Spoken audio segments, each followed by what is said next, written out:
And welcome. My name is Dan Fishman. I am the Executive Director of the People for Liberty. You are watching the Liberty Lunch Power Hour. We try to find fascinating people in the liberating movement, people who've done interesting things. Occasionally, just a fascinating topic, and talk about them at lunch. Easy thing for everybody to tune into, hear what's going on, etc. In this case, I got a fascinating person who's been doing some amazing things, and we're talking about an interesting topic. So my guest is none other than Dan. Taxation is theft, Behrman. Hey, Dan, welcome back to the Liberty Lunch Power Hour. Hey, thanks for having me back on. So not often I get invited back. Well, it's an interesting thing because the last show that we did was very popular for a couple of reasons, and I want to give two quick synopses. The first is that you were getting ready to do an event at the Texas Capitol where you were going to be selling insulin that Wal-Mart normally sells at $36 for $12 to people who needed it. And as we discussed then, insulin is a drug that is very, very, very rarely used for anything other than significant health reasons. It's not a drug that people overdose on. It's not a drug that people can use to get high. People use it for health reasons. So that was amazing. And we want to hear a follow-up about how that went. But then the other thing that happened that I think people were very interested in was, so here am I, a relatively experienced libertarian, active in the movement for quite a while, written a bunch of papers on libertarianism, and you changed my mind on the air about a position that I had held for a long time.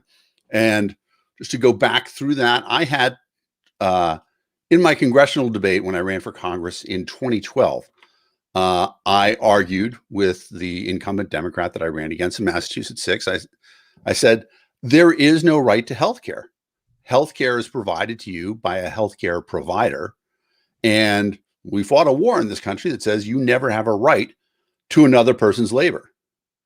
And you changed my mind by saying it is a right. It's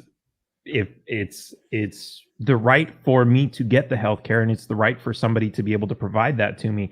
That doesn't mean I get to steal it. That doesn't mean I get to force somebody. And actually, even you just mentioned the right to somebody else's labor. You could even rephrase that as, yes, you do have the right to somebody else's labor, and the government has no right to get in between you. Now, of course, that doesn't mean you can steal someone else's labor, but it means you have the right to purchase or trade somebody's labor, and if that labor is to build your house or to repair your body from whatever health issues you have, that's your right.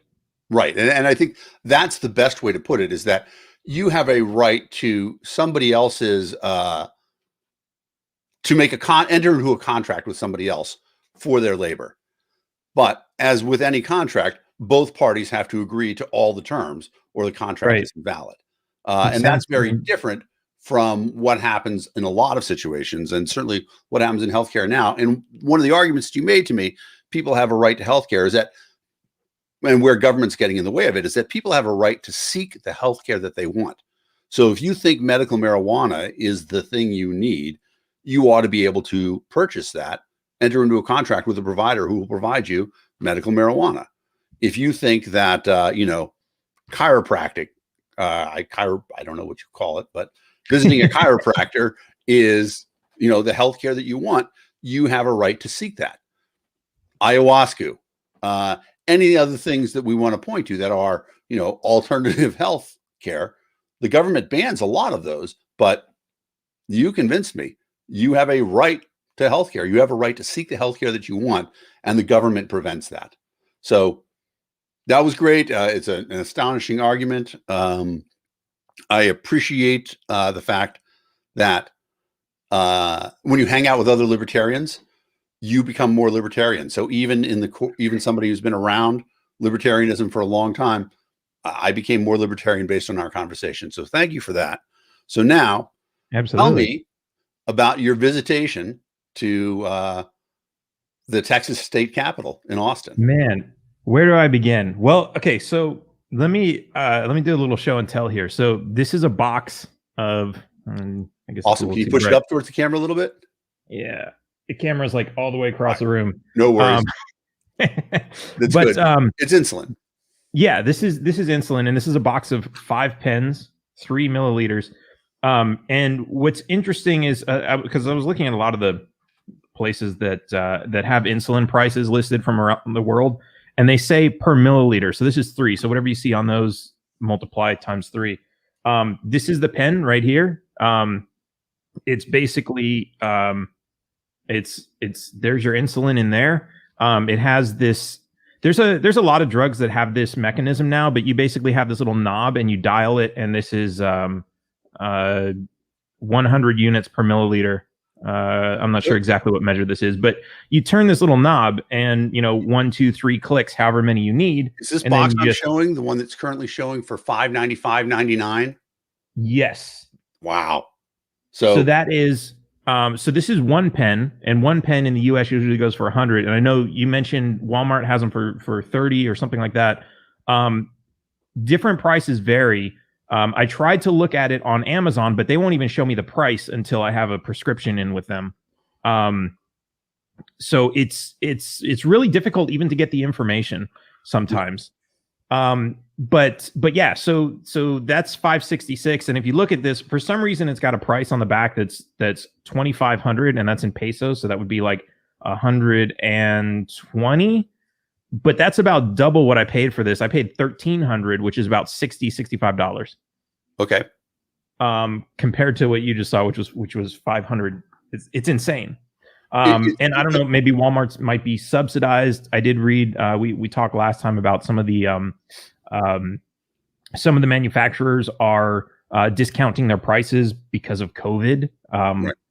Like, why don't they just do that normally? Yeah. They're making a ridiculous profit on there already. But yeah, this is what it is. And so I took a few boxes of these, stuck them in my bag, flew across the border illegally. And that was that. I took them to the Capitol. I made a little speech and sold them. Sold all of what I had, and it was an amazing experience. I think a lot of people showed up and learned how this system actually works, because a lot of people think like, oh, it's just these greedy corporations that are ripping us off, and the government needs to do something about it. And I explained to them, no, the government is already doing something about it. They're protecting those prices. They're creating an environment where they don't need to lower their prices because there is no competition. And I want to use this comparison for a lot of people who are like video gamers or movie connoisseurs or anything like that. A lot of them are familiar with region coding, and region coding is basically a digital mechanism to make sure you cannot buy cheap movies in one country, export them to another country, and sell them for higher prices. And because of this, it actually, I remember when I was into gaming more, not only did it affect the prices of the games, but it also affected what you could get. So for example, there were games that were sold in Japan that you could not buy in the United States. And it wasn't because they weren't selling them here. It wasn't because they didn't want to sell them here. It was because there wasn't a big enough market to recreate the game with a different region code. And of course, I'm sure there's translations and other stuff that they have to do. But because of that, you had limitation of what was available in different places. And this is kind of the opposite of the purpose of, or the opposite of how the laws are working now with insulin. The laws are preventing you from buying insulin that's produced in different parts of the world. And because of that, the prices are able to be inflated in one place because you can't buy it from cheaper places than the other. And what I thought was really interesting when I was doing the research to find out different people who are listing different prices of what insulin is, I found a few articles, and they kept saying the three companies, as if those were the only 3 companies. And they made reference to these 3 companies as if these are the only 3 companies in the entire world that manufacture this. And the reality is there's 47 of them around the world. And these are just the ones that we have access to because the FDA will not approve the other ones.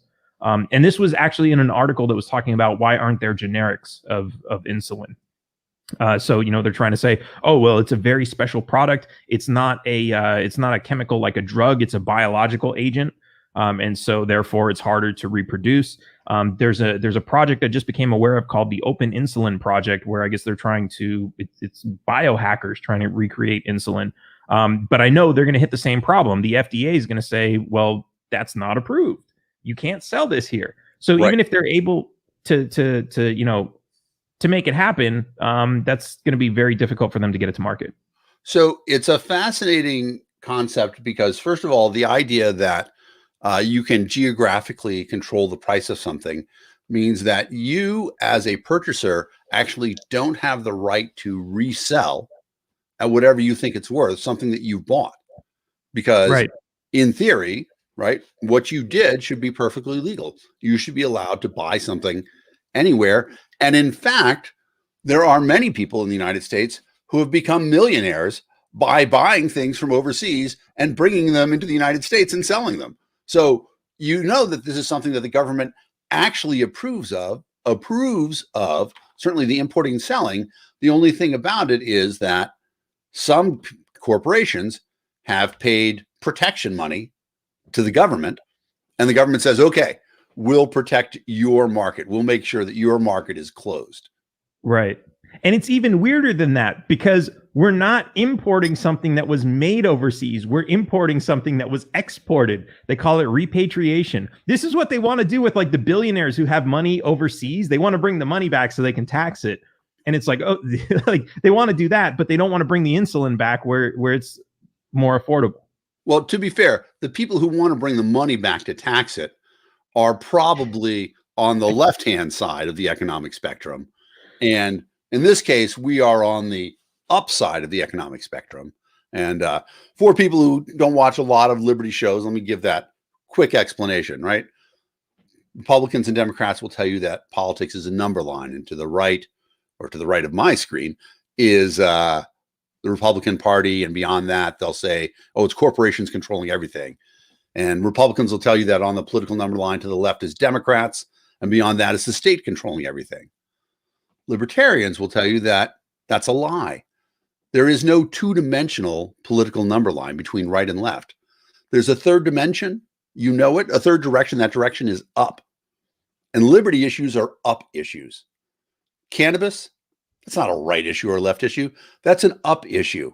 Marriage equality, that's not a right issue or a left issue. That's an up issue. And what we're talking about here, the ability for the consumer to buy something that they want in any market, that's not a right issue or left issue. That's an up issue. And so we're talking about up. We're talking about liberty. We're talking about your right to buy something that somebody is willing to sell you.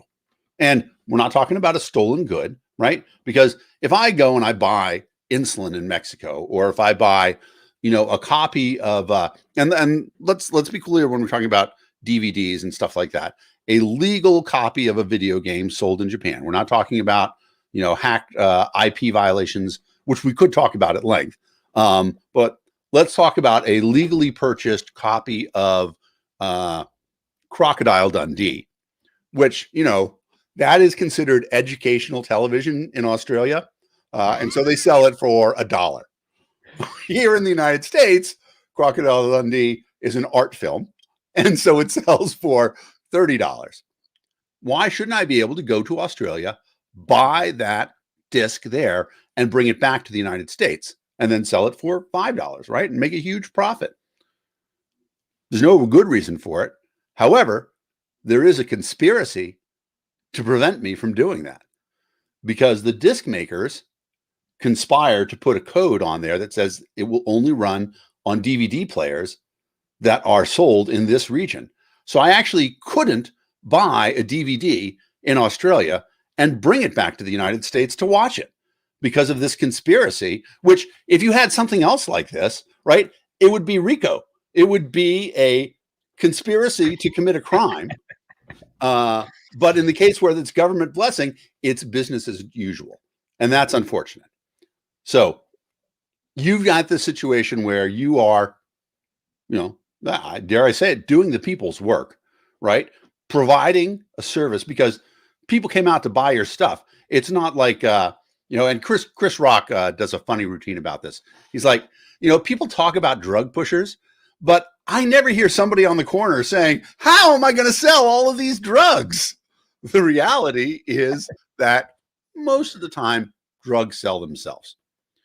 You didn't have to coerce anybody to come out and buy insulin, right? Lots of people were willing participants. Right. I mean, I had to advertise it, and I guess that's you could say that's pushing to some degree versus like somebody Googling where can I buy insulin and then my name pops up. But yeah, I mean, I don't think that's pushing. Yeah, it's it's basically saying, hey, I have it available here. It's for people who already know what it is, who already use it, who already know what these pens are. There was nobody who's like, oh, I have diabetes. Is that going to work on me? And then I wasn't like, yeah, try it. None of that going on. That's hilarious. I think the definition of pushing, of coercion, means that you have to be targeting one specific person to get them to buy something. And advertising doesn't meet that goal, even though we can have very targeted advertising. I don't think you're pushing on something by announcing to a large population, I have a product for sale. Right. So to that end, what happened when you showed up at the Capitol? Piece of cake, you walked in? This is great because we're actually we were talking about flags on the last show and how Texas is the only state apparently, and this was new to me, that can fly their flag higher than the United States flag. Yep. And skycloth worship, right? So I had a couple friends from Arkansas. These Boogaloo boys came and they were fully geared up. They had AK-47s, AR-15s, a bunch of magazines on their chest. Some of them were wearing Hawaiian shirts, and they're marching behind me as we go up to the Capitol. And we had one of these flags, one of these giant taxationist theft flag. And as we walk past the gate, there were two police cars there, and I was going to wave them down, walk right up to them, and, don't be alarmed that we're carrying guns in and, all this other stuff. And as soon as we crossed past the gate, one of them just sped right up to me, and he got out of his car, and he was like, stop. And I'm like, whoa, hold on. Hey, how's it going? And he's like, you can't come in here with that. And he's pointing to the guys behind me. And I was just like, I was thinking like, okay, the Civil War is about to break out here. And I turned around and I was like, what's the problem here? And he says, you're not allowed to bring in a flag on a flagpole. Wow. I mean, first of all, stupidest law ever. Secondly, I am astonished that a police officer would think that was something worth enforcing. And then the crazy thing about it is, where is the rationale to how that is a danger to the public? A flagpole. So he went on and he explained the flagpole is more than 12 inches. And I told him it's a collapsible flagpole. Can I shorten it to and he's like, no, you have to take it off the flagpole. And I was like, okay, are you worried we're going to beat someone with it? Or are you worried that like it's too high and it might outshine your Texas flag? It was ridiculous. But and then he started, talking about the guns and everything else. And I was not entirely prepared for that. Because he was saying, yeah, you can have them outside of the Capitol grounds. You can't have them on the Capitol grounds. And I didn't do too much research onto, how much they're allowed to deny that. But apparently you're able to bring your pistols and actually sit in on Congress on the balconies, watching them do business with your pistols. And they have a special seating section for you. So I don't know if it was true or not, but that wasn't the battle we were there for. So we went in front of the kind of like right on the main street, right looking down Congress Avenue. And we figured we'd probably get some more audience there anyway, because we get the cars driving by. There weren't a whole lot of people on the actual like in the grass in front of the building. So basically still right in front of the Capitol. It was awesome because as I'm looking down Congress Avenue, I just start hearing this and I'm like, what is this loud noise? And I see this big black tank looking thing coming at me right up Congress Avenue. And turned out to be Alex Jones driving around with his megaphone on his tank, just talking about COVID and masks and all that kind of stuff. So that was fun. Celebrity cameo. But yeah, that's the place right there. So we were basically right in front of the Capitol from this view. Yeah, right there. Awesome. And that's kind of like the main gate that's normally closed. And the way they had it, it looked like it was falling apart, like a spooky abandoned house from a horror movie. It was kind of weird, but and they even had like the front entrance to the Capitol was roped off, I guess because of COVID. And this was also the same day that there were a few organizations doing a lobby day for cannabis legalization, but Congress asked them not to appear in person because they know they usually bring hundreds of people with them to testify. So they asked them to do it remotely. So apparently Congress is doing everything remotely now. Which is a crazy thing. Now I have to add that as a self-identified Texan, in many ways, the Texas legislature is my model for one of the best legislatures, because the Texas Constitution was written while Texas was an occupied territory. It was under military governorship by the Union Army. And so when they wrote the Texas Constitution, they said, we don't want the government to do anything. So the government can only meet once every 2 years. They can only have one session, and that's the only time they can pass laws. And they did a lot to really make limited government. However, they thought to themselves, well, in case of emergency, we'll give the governor the ability to call a special session, and then we can get more work done and stuff like that. And so, of course, what happens is that in the beginning, everything's an emergency. Everything's a special session. Exactly. Which is too bad, because it actually is a really good idea that the people, when they wrote their Constitution, look back and they said, you know what, this American experiment that began 100 years ago, just because the Texas state constitution, I believe, is 1876. Somebody who's online can look that up for me, but I think that's the date for it. They said, you know what, in 100 years since the founding of the United States, the federal government has gotten out of control. So we're going to write the Texas state constitution to keep it under control. And of course, you know, in 150 years since then, not every Texan, but most Texans my age will remember when Texas celebrated the very special day, the sesquicentennial, which is a celebration of 150 years. And so when was that? Was it? I don't know. To that end, though, there has been a change in how Texas does government, but the legislature is still relatively weak compared to some other state legislatures. Texans enjoy more liberty than many other states. So you get out front. You're on the South Mall you're out right outside the South Mall, and who's the first person that comes up to you to buy insulin? Do you remember? So there was, I think there was a little bit of a hesitation when I first, when I said, okay, so everyone, we're gonna, here, if you want it, come and get it. There was already a crowd there. These were the people who came for the event, who knew it was going to be there. There were a few people who just showed up. They were kind of wondering what was going on. And I invited everybody who was kind of, just wandering around the Capitol. Some people go to the Capitol to walk their dogs, which I thought was interesting. They treat it just kind of like a public park.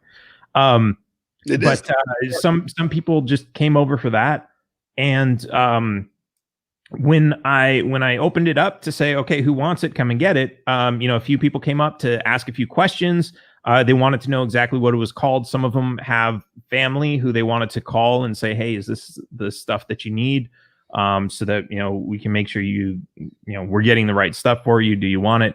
That sort of thing. So there was kind of a lot of that going on. There was a little bit of hesitation because I openly told everybody this is illegal. It's illegal for me to sell this to you because I'm not a pharmacist. I don't have a pharmacist license. I'm not a doctor. I'm not asking for prescriptions, this sort of thing. So I think people are just kind of normally hesitant to break in the same way that, most people, they'll roll through a stop sign without coming to a complete stop, but they're at least going to look around and make sure there's no cops. Right. And just to qualify that a little bit, you need a prescription for insulin in the United States.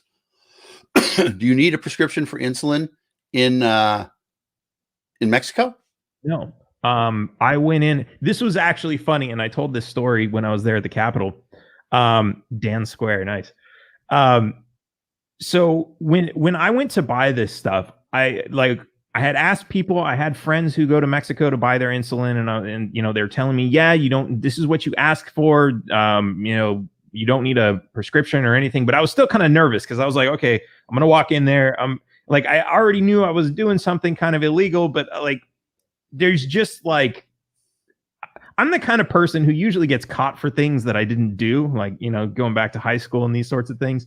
And so I'm like very nervous about doing this. So I'm in there like McLovin, like, you know, I'm like a minor with a fake ID trying to buy some beer. I'm standing for the McLovin reference, by the way. Yeah. And I mean, that's like, I was like sitting there sweating, and like, I'm asking the pharmacist, you know, and I'm trying to use really bad Spanish. So he thinks like, oh, he's just nervous because he doesn't speak good Spanish. That's a good And, angle. and apparently the guy spoke perfect English. So he was just like, oh, what do you need? Good. And I showed him a picture, and he's like, you need the pens? And I'm like, yeah. And he just rolls his eyes and he goes in the back and he gets it. End of story. He's like, do you want a bag of ice with it? And I was like, what does that mean? Like, should I say yes? Should I say no? Apparently that's normal. They give you a bag of ice to put in it. So on your way home, you're keeping it cool. Yeah. Especially down here where it's hot as hell outside. Well, as it turns out, that was incredibly relevant for Texans a week after your event, because a lot of diabetics who had insulin lost power. And so in order to keep their insulin cold, they either had to bring snow inside and put it in a cooler, which worked very well, or put their insulin outside. So keep going. Right. You get the ice. And how much did you buy, if I might add? So I bought 3 boxes of these. So 15 pens. And I've got another one here. I'm already stocking up for my next trip out there. Right. Yeah, it's interesting because I've talked to a lot of people. You know, some of them were saying because of the power outage, they lost, you know, some people were saying we lost $5,000 worth of insulin. Wow. And because of the way the insurance works, they only allow you, they'll cover it, but they'll only allow you to buy it, you know, once or twice a year or whatever. And so you buy, you know, 6 months worth, and that's all they cover. So if it goes bad, or, you know, you lose it or anything else, you're on the hook to pay it yourself. And it was interesting because like all these people were reaching out to me, and you know, they're like, yeah, what can we do? And you know, I'm like, well, I mean, instead of buying $5,000 worth of insulin, buy a round trip ticket to somewhere in Mexico, spend a week on the beach, take a week off of work, and all the, you know, if you get paid vacation, that's even better. But even if you have to take a pay cut, by the time you add this all up, it's less than the $5,000 it's going to cost to replace all your insulin. So take a vacation. Well, and part of what I think about is, you know, arguably one of the most libertarian movies, sort of a historical documentary, is the Dallas Buyers Club, where a lot of people were getting together, a lot of people who needed AIDS medication and didn't believe that what the government was giving them was healthy or the best that they could get, decided to buy meds from overseas. However, these meds were legal to sell in the United States. So what they did is they gave them away, because again, one of the libertarians' favorite arguments for all sorts of things is, how can it be illegal to sell something that you can give away for free? And so in the Dallas Buyers Club, and for those of you who haven't seen it, I can't recommend the movie enough. Matthew McConaughey is a revelation. You know, he lost 60 pounds for the role. Just unbelievable. But so these people became members in a club, and the club membership cost, I don't remember what it was, $200 a month or something. But in return for, as a perk of your membership, you got a box full of AIDS medications from around the world that ended up being, you know, sort of the precursor to the AIDS cocktail. And in fact, what they found out was that, you know, these people who needed medication, who needed medical treatment, were doing a better job of researching what worked for them than the medical community at large, because the medical community had a solution that doctors were prescribing. So they were already getting paid by AIDS patients. So they didn't have any reason to make anything better. Right. So I've quoted Chris Rock on the show once already. I'm going to do it again. It's like, you know, it's a funny bit, especially now in the middle of a pandemic. He's like, the pharmaceutical companies are kicking themselves about smallpox, right? Why would you eradicate something? Why not have a polio type solution where you have to take medicine every month and that's what makes you better? He said, they're never going to cure anything again, right? They're never going to cure AIDS. They're never going to cure any other thing. And then just one more libertarian comment on it. There's a fabulous South Park episode. For those of you who don't know, Trey Parker and Matt Stone, creators of South Park, are wonderful libertarians. And there's an episode in which Cartman gets AIDS through a blood transplant, through a blood transfusion. And he goes to school and they have a big assembly where they say, so, you know, Eric Cartman has AIDS, but that means it's still okay for you to hug him. And, you know, it's a sad thing, and Kyle, Cartman's enemy, starts laughing. He's like, I love it. He's like, anybody deserves to get AIDS, it's you. So to get revenge that night, Eric sneaks into Kyle's bedroom and cuts his finger and squeezes blood into Kyle's eye. So now Kyle has AIDS as well. And Kyle gets all angry. He's like, oh my God, you gave me AIDS. I can't believe it. And he's like, come on. He's like, it's not that bad. What do you mean it's not that bad? We're going to die. He's like, no. Magic Johnson has had AIDS since like 1989 and he's fine. We just have to go find the cure for him. So they do a little montage where they ride their big wheels out to Magic Johnson's house. And hey, Magic Johnson, how's it going? Good, children. What's going on with you? We need the cure for AIDS. He's like, oh, I got the cure for AIDS. It's this special shake that I drink every day. I'm like, well, what's in it? He's like, well, I put in some papaya, some strawberries, some spinach, and then $100,000 in cash. And you blend it all up. And if you drink that every day, you won't get AIDS. Which is just, I mean, first of all, it's a perfect statement for where it is. But what we're talking about with the pharmaceutical community and their control, the regional control, that they make it so that drugs that are made in the United States and sold in Mexico can't come back and be sold in Mexico. And it's not just there that happens, right? Same thing happens in Canada. There's a lot of senior citizens who want to go into Canada to buy their meds. There are drugs that are made in Ireland that are then imported into the United States. But if you bought them in Ireland and imported them yourselves, that would also be illegal because of these artificial controls on the market. The government is negatively impacting everybody's healthcare for the sake of profit for pharmaceutical companies. I don't think that's what the government was meant to be. I don't think it's what it's meant to do. I monologued a bit there, Dan. It's one of those things that goes. No, I mean, you know, it's really interesting. And when you look at these types of controls, I mean, you can see how it affects everything. I mean, Trump started a trade war with China where they put tariffs on steel, and what happened? The price of steel went up. And what's really happening here is, yes, they're putting a tax on things and they're passing it along, but you're controlling where things are going. So now you're forcing people to buy from another place and all these other things.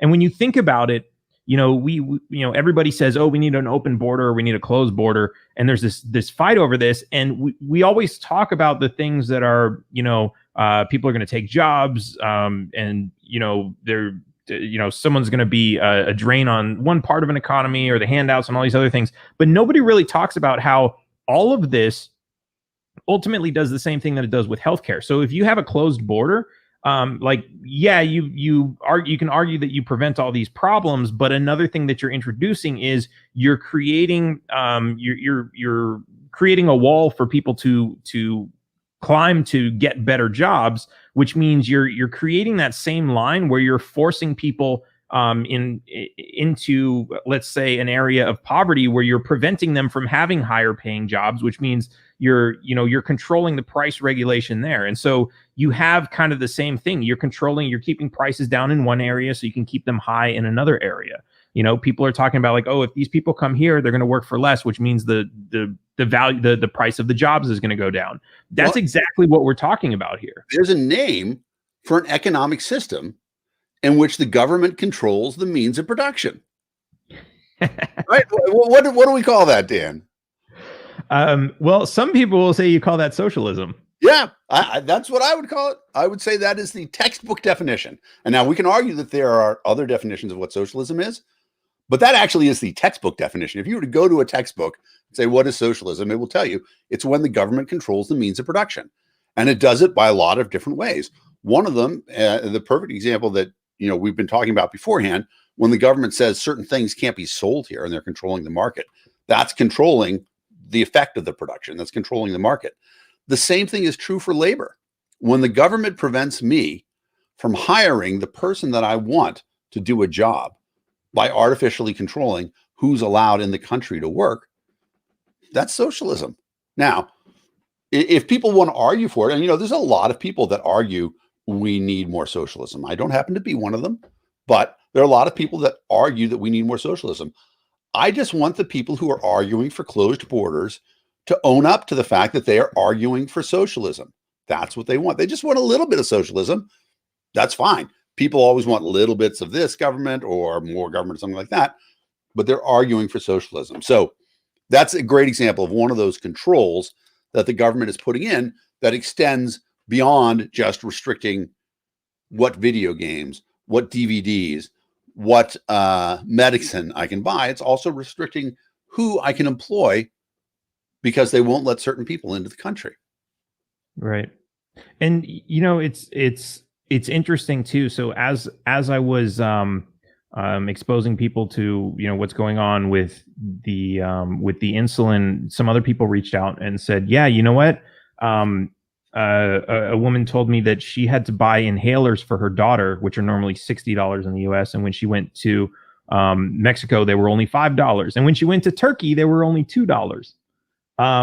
So this isn't just insulin. This is, a large number of all of these different pharmaceutical products. And what they're really trying to do is, we talk about like, wage gaps between like the rich and the poor and all these sorts of things. And when you put these controls in place like that, that's really what you're creating. You're creating an environment where the government is actually pushing things further apart. And what's interesting was there was another woman who reached out to me, who's part of an insulin diabetics type organization that's lobbying for a price cap on the price of insulin, specifically just insulin.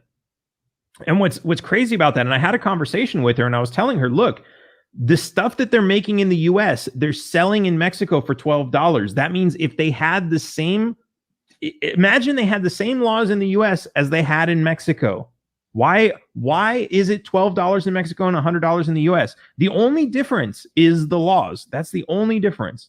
Why is it? I mean, and you can say like, oh yeah, people make less in Mexico and people make more in the US, which is true. And that's why the prices are different. But in Mexico, you also have rich neighborhoods. Why aren't the rich neighborhoods buying it for the US price where the poor neighborhoods are buying it for the $12? Why aren't the poor neighborhoods in the US buying it for $12? For the same reason, someone would buy it in the poor neighborhood and drive it across to the rich neighborhood. This is a price control. And when you look at like why this is created to keep those prices up. And so what this person is lobbying for is the exact same people who put this system in place to say, now that you have this system in place, let's put another law on top of that law that forces the price down instead of just getting rid of all these laws. And this is, you see this with all the government bureaucracy and then the laws and everything that they have. This is how they always work. They create one law that benefits somebody, which, let's say the side effect is it jacks up one price. And then instead of saying, hey, that law screwed things up, let's get rid of it, they say, oh, that screwed things up. Let's fix it with another law. And you have another law, and then that's going to create another problem. And then you have another law. And we end up with this massive bureaucracy of all of these different laws making everything illegal. None of the problems ever go away. You just create more and more and more. And so, we need to look at this and we need to say, no, let's start getting rid of some of these laws to fix the problems because the problems were created by the laws. And the thing is that a system like this never works without force behind it. The fact that the government makes it illegal for you to do this. And so, we talked briefly about insulin, and we talked about Dallas Buyers Club. So where we are with AIDS right now and the cocktail is that people are living a lot longer if they can get the cocktail. However, in the United States, you pay, I don't remember exactly what it is, but let's just say hypothetically, $50,000 a year. Nobody else outside of the United States can afford to pay that. So their lives are being held hostage to this price. And so in some places, the AIDS cocktail is sold cheaper in Africa and India because they're doing that. But India actually is a phenomenal example of doing this right, because India makes the argument that medical patents are murder. And they will reverse engineer any drug that's made anywhere, and they will sell it legally in India. Which means if you know how to use the internet, you can probably find drugs for sale from Indian pharmaceuticals companies that will ship them. And India's got extreme poverty, but they also have, extreme wealth. They have a scientific industry that is very popular. I don't know if it's still true, but it used to be that India actually published more scientific journal entries than any other country.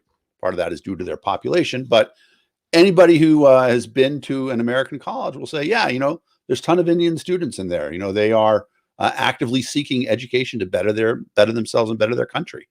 So if American consumers wanted to buy something, you could certainly say that they've got a right to buy anything. But when we're talking about a product that will save your life, and if it's denied to you, will kill you, because a diabetic who doesn't get insulin is at risk of dying. An HIV positive person who doesn't get AIDS medication is very much at risk of dying. There are cancer meds out there right now that, when my mom was sick with cancer, her med, she put her on a med that was $10,000 a month. The idea that it's being sold cheaper somewhere else, but you're not allowed to buy the meds that can save your life, that is the ultimate surrender of your personal autonomy. It is the ultimate overreach of government. And it's sad that even in this one place, we have to show people you're not truly free. And that's one of the things that I talk about a long time. They say the libertarian movement has a problem because they're trying to convince Americans that they need to be free. And most Americans respond, oh, I am free. I get to watch all the television that I want. But even that's not true, right? You can't watch what we just talked about. It's like a dog in a yard. The dog thinks he's free because he can run anywhere in the yard that he wants, but he's still locked in the yard. Right, exactly.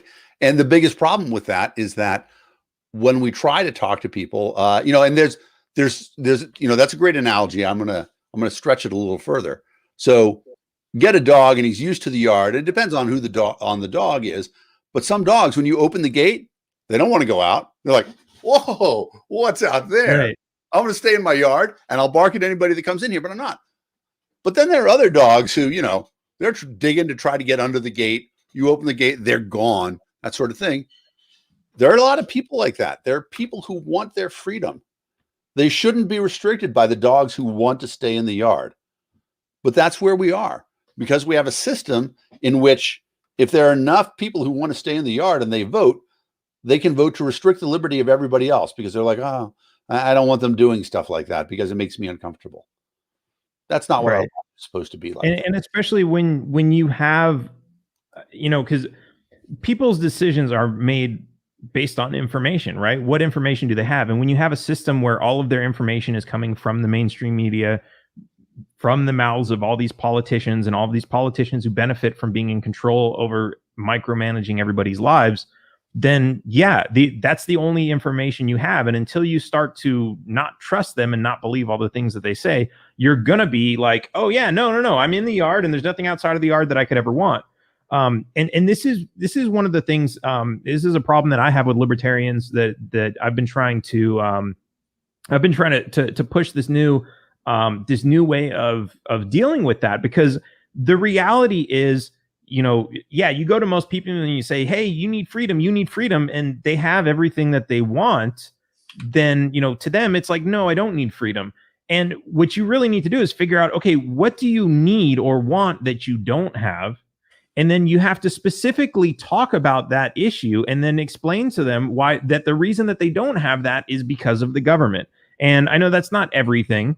The reason I don't have a PlayStation 5 is not because of the government, it's because of the supply chain. I don't know why that was like last Christmas's favorite toy, and like they're still when I was in the US I was looking for one, they still don't have them.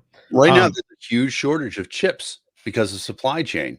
But maybe it is government. Yeah. But yeah, so that's not always the story. But when it comes to healthcare, and you can explain, oh well, yeah, I'm free. I just have to pay a lot for insulin because of these greedy corporations. Well, what makes you think it's these greedy corporations? And yes, there are greedy corporations, but why don't they charge $10,000 for the insulin? Why don't they charge $100,000 for it? What's actually making this happen? And why can you go to a different country and get it for less? And so when you look at something specifically like this, you can say it has to be government policy. So let's look at this and let's examine what the actual policy is. What's preventing you from getting it? And you can do this with so many different things. You look at cannabis, which is obvious. If you want cannabis for any reason, it's obvious that the government is what's in your way. You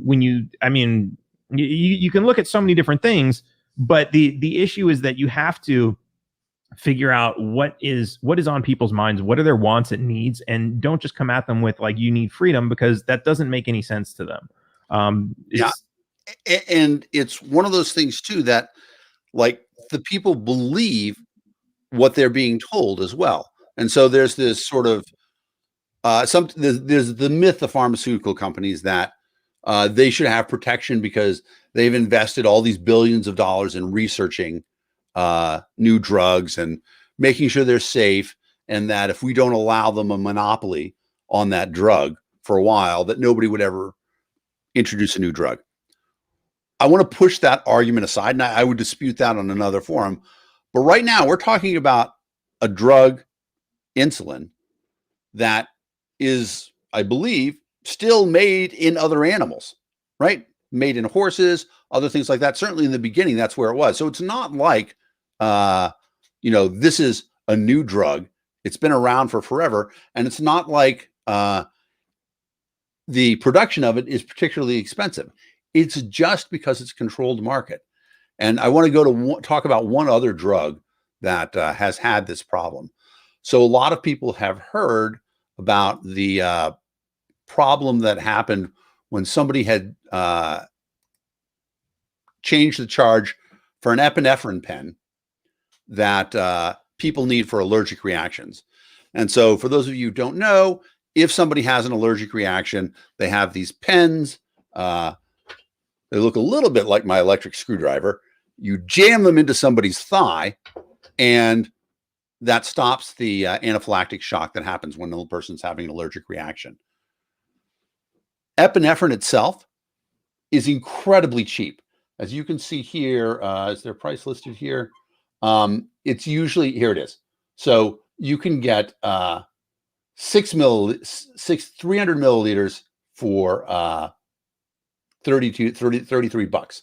And this is 1,000 shots. Okay. For large animals, enough for a human as well. However, for human beings, when you buy it in the pen, which makes the distribution really easy, you just stab somebody with it, they charge $500. And you're thinking to yourself, well, that's crazy. Why would anybody buy that? Well, because pharmaceutical companies use the power of the law to require schools to have epinephrine pens on hand just in case. So they couldn't just have epinephrine and a syringe. They had to have the fast-acting sticker that people were charging $500 for. So the government has created this artificial situation where people have to schools have to buy these special pens. And so what happens if it's a closed market and it's a monopoly and there's no competition? The prices went through the roof. And so somebody, the largest manufacturer who owned the patent on the pen itself, said, okay, we're going to raise the prices to $1,000, double our profits. All the schools are required to buy new pens each year. So it's the worst example of government giving somebody a monopoly and then forcing the people to buy it. And there was a movement during the when Obamacare, the ACA, the Affordable Care Act, first came in, that said we should have an amendment to the Constitution that says nobody shall ever be required to buy something by the federal government. That, because the Bill of Rights is all about Congress shall make no law, Congress shall not infringe. You shall be free from the influence of government for all of these things. And the way the ACA works, right, until recently, there was a mandate that you had to buy health insurance. And people would argue you should have a right to not have to buy anything no matter what. But here we are. Government is using its power to benefit pharmaceutical companies, people that give them money. It's the worst of stuff that can happen in a monopoly, and it's detrimentally affecting all of us. Right. I'm just looking. I'm just looking online to see if I can find a price for the EpiPens in Mexico, and I found there was a jar. I think it was a jar, not a pen, and it was like $5. Wow. And see, that's where they should be. But see, this is a good point that you brought up, and you can compare this. So there aren't a whole lot of complaints that you'll hear about veterinarians and malpractice. Like, it's not like some astronomical number, even though veterinarians are less regulated, not unregulated, but less regulated than human doctors. And what's interesting is, you break your arm and you go to the ER and you get a cast and all that stuff and the drugs that they give you. As a human, it's going to be a few $1,000s. As a dog, it's going to be a few $100s. Right. And what's interesting is there's no special extra medical expertise that makes it more difficult to set a bone when you're a human than when you're a dog. There's the medicines that they give you are probably the same, just in greater quantities. This is something you can look at in the same country and say, why is this a difference? And somebody was actually telling me, he said he ate a lot of sushi. And so just as like a precautionary thing, he liked to eat dewormers, like once a month. Which, yeah, and I mean, like that's what I give to my dogs. Once a month, you're supposed to give them a dewormer just in case they get a mosquito bite and there's heartworms and all this other stuff. And eat anything he can see. Yeah, and I didn't even know this was a thing. I didn't even know people. I mean, I knew people could get worms. I didn't know that there's like dewormer that like people. Anyways, same thing. It was like he said it was like you would buy a box of 3 pills in the U.S. and it would be $100, or his friend in where was it? I think it was Hong Kong. Said he would bring him like a box of like 50 of them for like, he said it was so cheap. He was like, yeah, don't even pay me back for it. So it's probably, less than $5 for like, whatever, 50 of them. And it's amazing that this is the cost of production of medicine. And you look at things like Advil and Tylenol and the generics, like these are drugs that the manufacturer is probably just as complicated as making insulin, sure, more or less. And these are things you buy a box of, like, I mean, yeah, if you go to the gas station, they're going to charge you $5 for like a little packet of 3 or something. But if you go to the pharmacy and you buy, a jar of 100, it's going to be the same, like $5. And that's the same. I looked up the prices when I was at the pharmacy here in Mexico. It's about the same. The prices are about the same because this is kind of a global, worldwide market value. You look at the cost of Coca-Cola. It's not cheaper in Mexico. It's the same price. This is a global international trade where there are no laws restricting its passage. There might be a little bit of like taxes and import and everything, but I mean, with Coca-Cola, it's manufactured in different countries, so it's not like they're moving across the border all the time either. But arguably, Mexican Coca-Cola is better than American Coca-Cola because it's made instead of high fructose corn syrup. Yes, and apparently they stopped doing that a couple years ago. That's terrible. Oh, it is. Glad to hear that. It is. But what else is interesting is they actually still sell them in the glass bottles. So there are a lot of places where like you return the bottle and they, you trade it out, which I think is interesting. They give like, instead of using cheap plastic, they use something that's more valuable. And because it's more valuable, people are more likely to recycle. Interesting. I have to tell a quick sushi joke talking about eating dewormers and stuff like that. Not that long ago, Jeremy Piven, who's an actor most people know from Entourage or a few other shows, was scheduled to be the lead in a play on Broadway called Speed the Plow. And he ended up getting out of his contract by claiming that he had mercury poisoning from eating so much sushi. And the play did release him from his contract. However, they issued a press release that said, Mr. Piven is leaving show business to begin a new career as a thermometer, which I thought was so we're getting towards the end of the broadcast. I think we've hit on a lot of really important things. How do people find out more about you if they're not able to read the scrolling banner at the bottom of the screen? So if you go to danforfreedom.com, I'm reading that as it scrolls across the screen. That's got everything there. It's got links to all my social media. I'm on everything, Instagram, Twitter, Facebook, YouTube. There's a lot of really great content that I keep putting out. And me and my team are, we're building a lot more. So we've got some really exciting projects that we're working on, and we're doing everything. We're importing artwork from Uganda. We're selling CBD. We have this project called Nug of Knowledge. We have the Free Healthcare Initiative. Really, we've got our hands in a million different things. It's really awesome. But yeah, if you go to any of those sites, I talk about those every once in a while. But danforfreedom.com is pretty much my that's my home base. That's the center of everything. So if you want to catch up on anything, just go there. There's a mailing list you can get on, or you can follow all the social media platforms. That's awesome. I appreciate the hard work that you're doing. You mentioned CBD sales. I have to plug my favorite brand of hemp gummies, Dr. Fishman's hemp gummies. No affiliation. Wish that was my new jam, but jam. Why isn't there a good CBD jam? Anyway, CBD honey.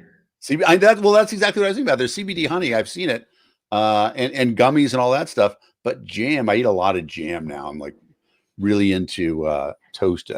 It's funny how like the pandemic probably hasn't changed your diet at all, right? I'm guessing that living in, or at least spending part of your time in Mexico, Yeah, you haven't changed at all. My diet changed radically by the pandemic. I eat food that I never ate before, just because I try to only go to the grocery store once every 6 weeks. And so I buy things that freeze. Wow. And like that. Yeah, well, I'm in a higher risk category. I have broken lungs from smoking cigarettes for many, many years. And so I really don't want to catch it. So I'm trying to be as cautious as possible. Hopefully vaccine soon. It's an interesting thing too. Vaccine, I'm sure, when we see what the cost is in the United States and what it's costing other countries to get the vaccine, we're going to find out that once again, we're getting ripped off like crazy. This has been a phenomenal.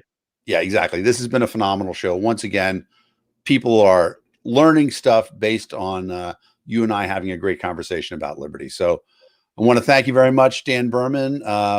Once again, I want to say that this is the Liberty Lunch Power Hour. My name is Dan Fishman. I'm the Executive Director of People for Liberty. Let me get that other banner scrolling for a second. You can find out more about us at People for Liberty. That's the number 4.org. Thanks, guys. Thanks for a wonderful broadcast, Dan. And we'll see you guys all again sometime soon. Awesome. Thanks for having me.